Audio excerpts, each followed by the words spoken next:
Friends, आपके सबका एक बार फिर से स्वागत है JP study classes YouTube channel पे। मैं राहुल सक्सेना आप सबका हार्दिक स्वागत करता हूं।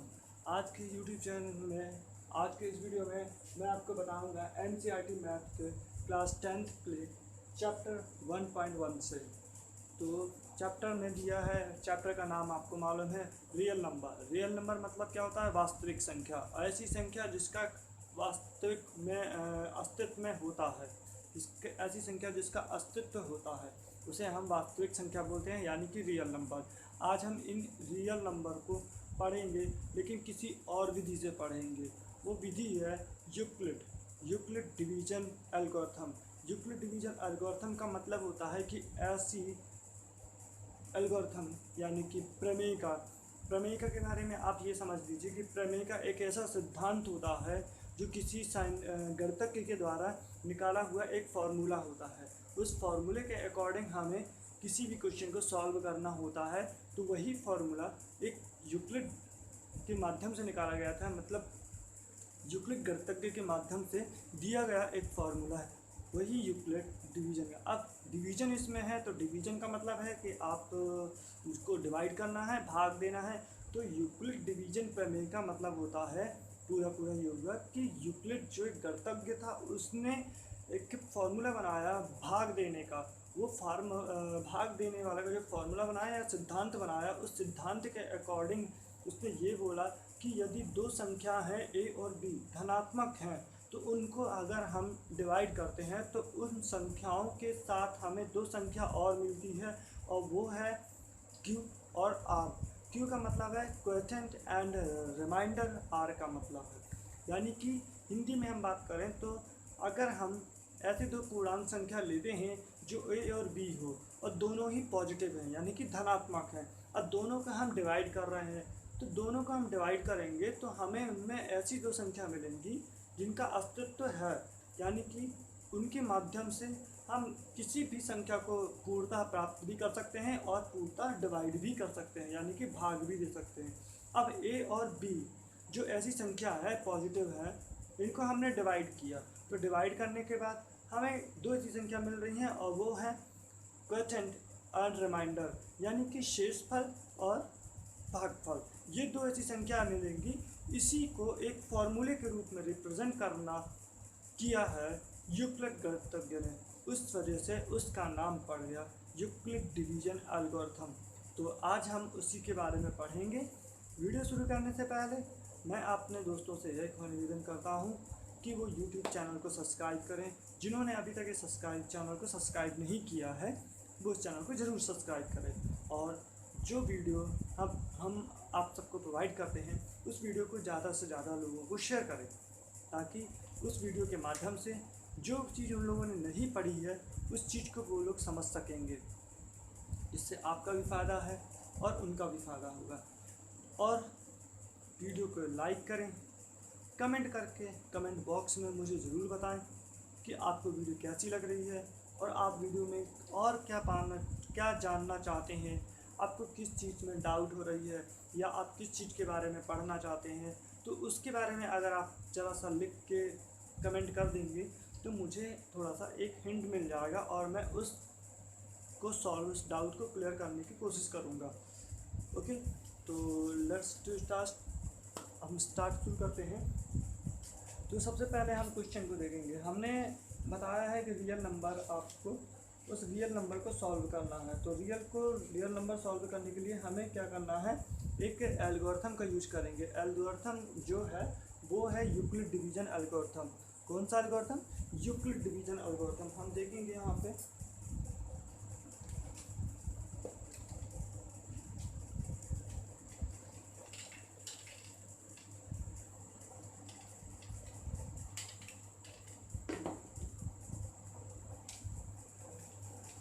यूक्लिड डिवीजन एल्गोरिथम का फॉर्मूला है। यहाँ पर हम देखेंगे जैसे कि एक पूर्णांक है, इसको बी से हमने डिवाइड किया तो हमें क्या मिलेगा, क्वोटिएंट मिलेगा प्लस रिमाइंडर। तो ये जो फॉर्मूला है वो यूक्लिड है।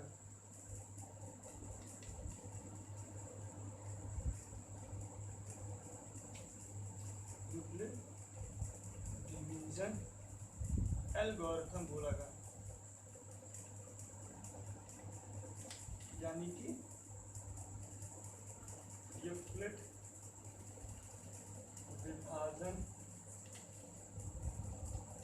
अनेक।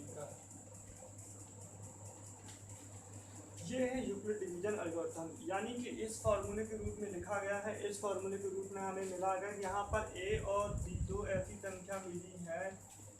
ए और बी दोनों धनात्मक पूर्णांक संख्या है। कौन सी धनात्मक पूर्णांक संख्या है? इन दोनों संख्याओं को आपस में डिवाइड करेंगे, यानी कि अगर इसको हम बी से डिवाइड कर रहे हैं तो इसके साथ जो संख्या मिलेगी वो क्वोटिएंट रहेगी, यानी कि शेष भागफल रहेगा, और प्लस रिमाइंडर यानी कि शेषफल रहेगा। अगर हम इसको सॉल्व करते हैं तो हमें एक मिलता है। अगर इनमें से हम किसी एक संख्या को डिवाइड करते हैं, इससे डिवाइड करते हैं तो हमें ये मिलेगा। ठीक है, तो इसी से हमें क्वेश्चन बना के जो दिए हैं, इस विधि से हमें क्वेश्चन को सॉल्व करना है। और यहाँ पर एक ऐसी चीज़ और होती है कि अगर हम किसी संख्या को डिवाइड कर रहे हैं और वहाँ पर रिमाइंडर बच रहा है, तो तब तक हमें उसको डिवाइड करना है जब तक वह उसका शेषफल जीरो ना हो जाए, यानी कि रिमाइंडर जब तक जीरो नहीं हो जाता है तब तक हम इसको डिवाइड करते रहते हैं। ठीक है, अब यहाँ पर हम देखेंगे कि क्या हम एक ही संख्या से उसको डिवाइड कर रहे हैं? नहीं, ऐसा नहीं होता है। जिस हम संख्या से भाग दे रहे हैं पहली संख्या को, अगर उसको भाग देने के बाद नीचे शेषफल बचता है, अगर हम किसी संख्या को एक संख्या से भाग दे रहे हैं और उसके लास्ट में या अंत में शेषफल बचता है और वहाँ संख्या जीरो नहीं आती है, यानी कि रिमाइंडर जीरो नहीं आता है, तो हम क्या करेंगे? शेषफल को जिस संख्या से हमने भाग दिया था उसको हम डिवाइड कर देते हैं शेषफल से। ठीक है, और अगर तब भी जीरो नहीं आता है तो इस प्रक्रिया को हम दोहराते रहते हैं। ठीक है, आइए इसको इसको एक क्वेश्चन के माध्यम से समझाते हैं इसको किस तरह से सॉल्व करना है।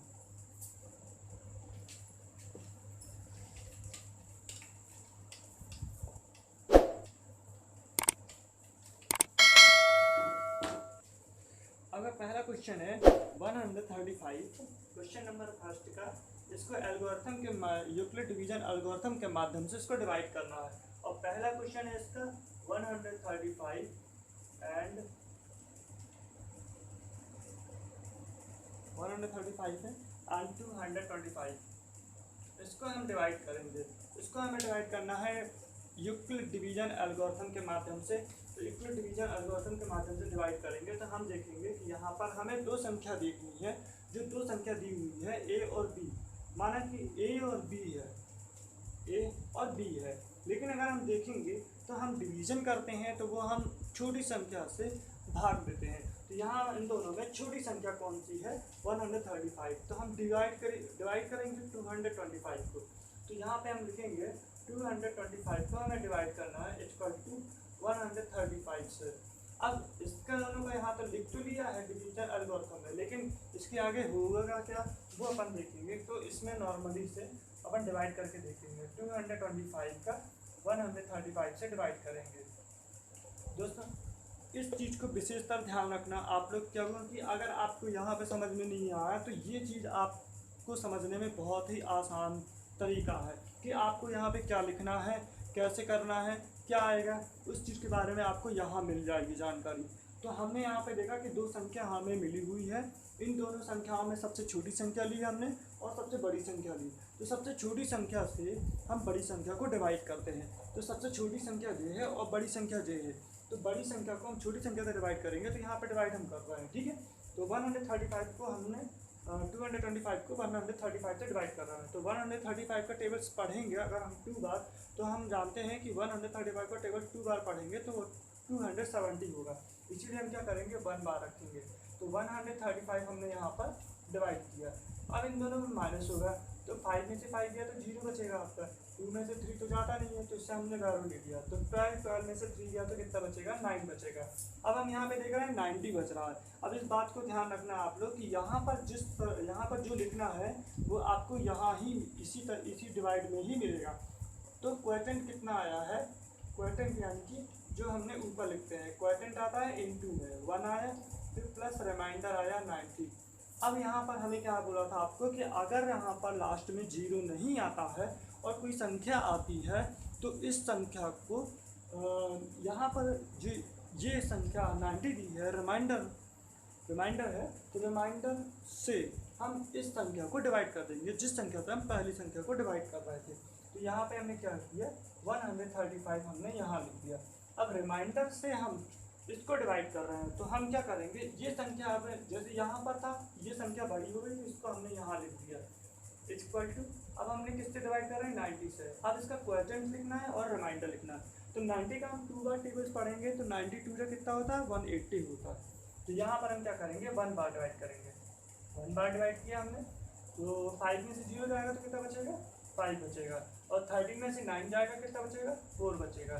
करेक्ट। तो यहाँ पर क्या होगा क्वोटिएंट 1 आ गया, ये लिखा है 1, और रिमाइंडर कितना आया 45।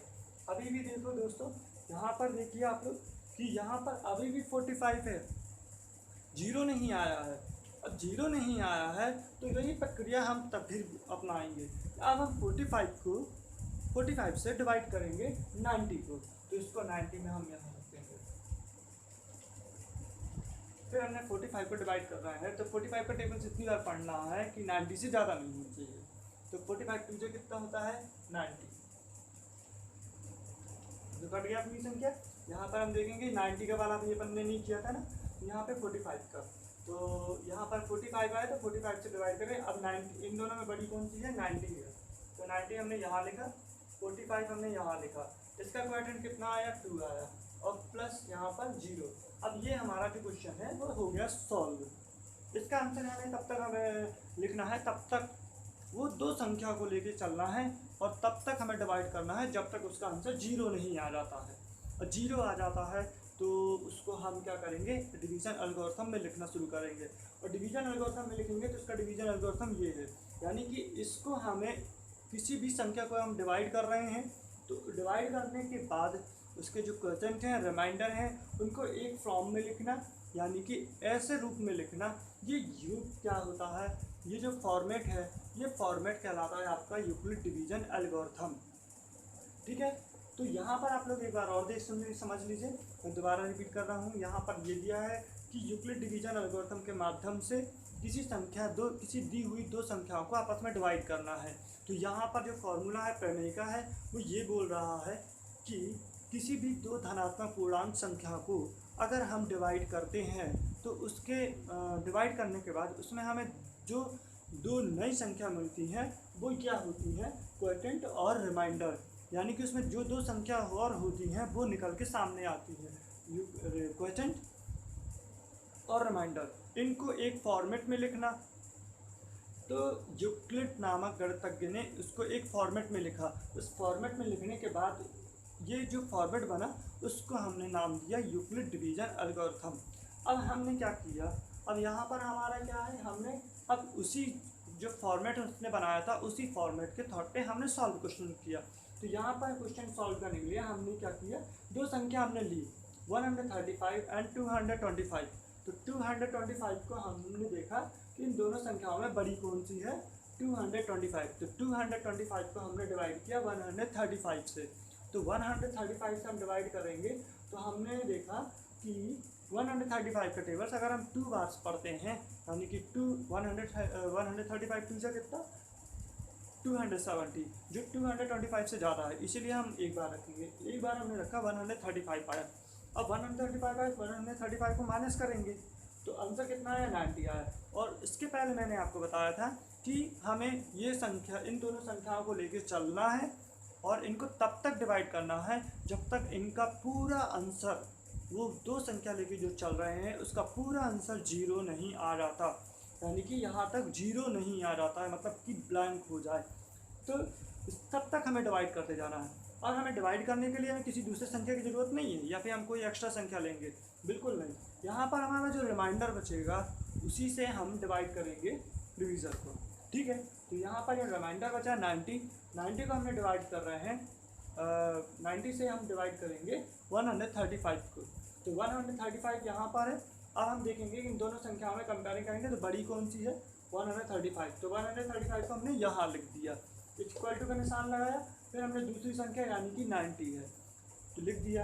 अब हमें क्या करना है, यहाँ पे मल्टीप्लाई के साथ क्वेश्चन लिखना है, क्योंकि हम लोगों ने पहले भी पढ़ चुके हैं, हम लोग शुरू में पढ़ते आ रहे हैं कि division dividend division equal to division into quotient plus remainder, या हिंदी में हम बोलें तो भाज्य इक्वल टू भाजक गुणे भागफल प्लस शेषफल।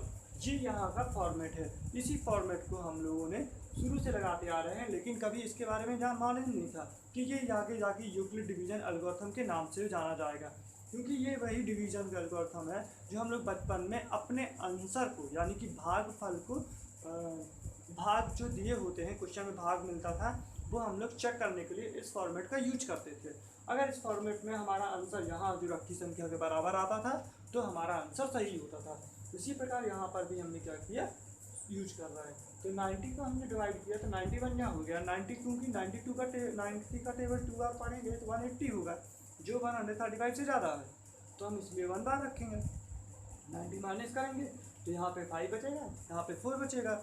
यहाँ पर हम देख रहे हैं अभी भी 45 बचा हुआ है, 90 नहीं बचा हुआ। 90 बचेगा, सॉरी यहाँ पर 0 नहीं बचा होगा, यहाँ पे 45 बचा हुआ। जब तक 0 नहीं आएगा तब तक हम तो इसको डिवाइड करते रहेंगे।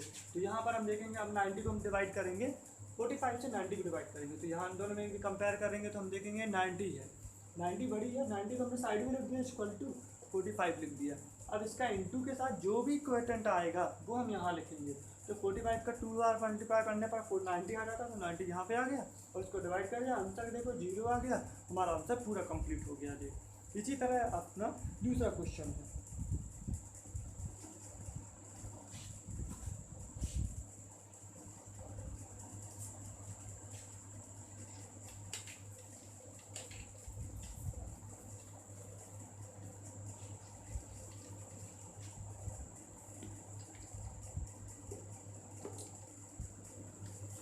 सेकेंड नंबर का क्वेश्चन दिया है इसमें 196 एंड 38,220 इसको भी हमें उसी विधि से सॉल्व करना है। यहाँ पर हम देखेंगे कि दो संख्या मिली हुई है और दोनों संख्याओं में बड़ी कौन सी है, 38,000। तो 38,220 को हमने साइड में लिखा और 196 हमने डिवाइड कर रहे हैं। अब हमें 196 से डिवाइड करना है, तो हम ये सोचते हैं कि कितनी बड़ी संख्या है, इस संख्या को डिवाइड हम करेंगे तो हमें तुरंत तो मिलेगा नहीं, किसी भी हम क्या करेंगे, 38,228 को हम डिवाइड करेंगे 196 से। 196 का टेबल अगर हम देखो 2 बार पढ़ेंगे तो कितना आएगा, 196 इंटू 2 करेंगे, 2 6 12, 1 कैरी, 2 9 18, 190, 1 कैरी, 2 1 2 1 3, 392, यानी कि यहाँ पे 382 है, तो ये बड़ी हो जाएगी। तो एक बार लिखेंगे 196, इसको माइनस करेंगे, 12 में से 6 जाएगा कितना बचेगा, 6 बचेगा। 7 में से 9 नहीं जाएगा, उसमें से बैरो लेंगे तो यहाँ पे 17 में 17 में से 9 जाएगा तो कितना बचेगा, 6 बचेगा। सॉरी 17 में से 9 जाएगा तो कितना बचेगा, 8 बचेगा, और 2 में से 1 गया तो 1 बचेगा। 186 है, और 186 अब हम मल्टीप्लाई करेंगे, इसका 2 और उतारेंगे यहाँ पे, तो 196 का टेबल से अगर हम पढ़ते हैं 7 बार, तो 7 से जो कितना होता है 42, और यहाँ पर 7 9 जो 63, 63 4 70 67, 6 1 जो 6, और 7 जो 7 6 कितना होगा 1372 आ रहा।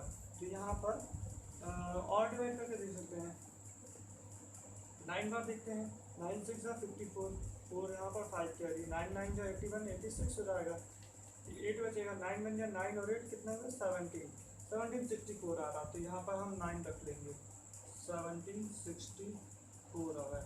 माइनस करेंगे इसको तो क्या आएगा, 12 में से 4 जाएगा तो कितना बचेगा, 8 बचेगा, और 5 में से 6 जाएगा, उसमें से बैरो लेंगे तो बैरो यहाँ पे क्या हो जाएगा 15 में से 6 जाएगा तो कितना बचेगा, 15 में से 6 जाएगा तो 9 बचेगा, 7 में से 7 गया 0 हो जाएगा, 0 हो जाएगा, अब यहाँ पे 0 आएगा। अब हम देखेंगे 980 कितने आएगा, 196 का अगर हम 5 से मल्टीप्लाई करेंगे, 5 6 33, 5 9 45 3 48, और 5 9 5 4 90, यानी कि 5 बार टेबल पढ़ने पर 980 आ गया और ये 0 हो गया पूरा। तो अब हम फॉर्मेट लिखेंगे, इस इसका कोएफिशिएंट कितना आया 195 और प्लस 0। तो अब अंतर यहाँ पे 0 आ गया, अब इसको आगे डिवाइड करने की जरूरत ही नहीं है। ठीक है, तो यहाँ पर क्या होगा, यहाँ पर आपको दो संख्या मिली हुई थी 196 एंड 38,220। तो यहाँ पर दो संख्या मिली हुई थी, तो हमने इन दोनों संख्याओं का कंपेयरिंग किया। कंपेयरिंग करने के बाद हमें पता चला ये छोटी है ये बड़ी है, तो बड़ी संख्या को हमने यहाँ रख दिया और छोटी संख्या से हम डिवाइड करेंगे। तो यहाँ पर हमने क्या किया, भाई एक संख्या को लिखा यहाँ पर और हमने बड़ी संख्या को बाहर लिखा, इक्वल टू का निशान लगाया, छोटी संख्या लिखा। उसके बाद हमने क्या किया, मल्टीप्लाई का निशान लगाना है हमें, और इसके बगल में हमें लिखना है क्वोटिएंट, यानी कि यहाँ पर लिखना है भागफल। संख्या को लिखेंगे भाजक गुणे भागफल प्लस शेषफल। तो यहाँ पर हम देखेंगे 196 से हम डिवाइड कर रहे हैं, तो यहाँ पर 1 बार भेजा हमने, इसको माइनस करने पर कितना आया 186। 2 और उतारा यहाँ पे हमने, तो आप देखेंगे 196 का टेबल 9 बार पढ़ा तो कितना आया 1764 आया। फिर उसके बाद 5 बार टेबल्स पढ़ा और 5 बार टेबल्स पढ़ने के बाद ये पूरा डिवाइड हो गया, इसका आंसर 0 आ गया। अब 0 आ गया है तो यहाँ पर हमें कोई भी संख्या का और आगे डिवाइड करने की ज़रूरत नहीं है, क्योंकि हमारा आंसर ये परफेक्ट हो गया है। ठीक है, क्वेश्चन नंबर 3 का इसका इसमें है, देखते हैं आप।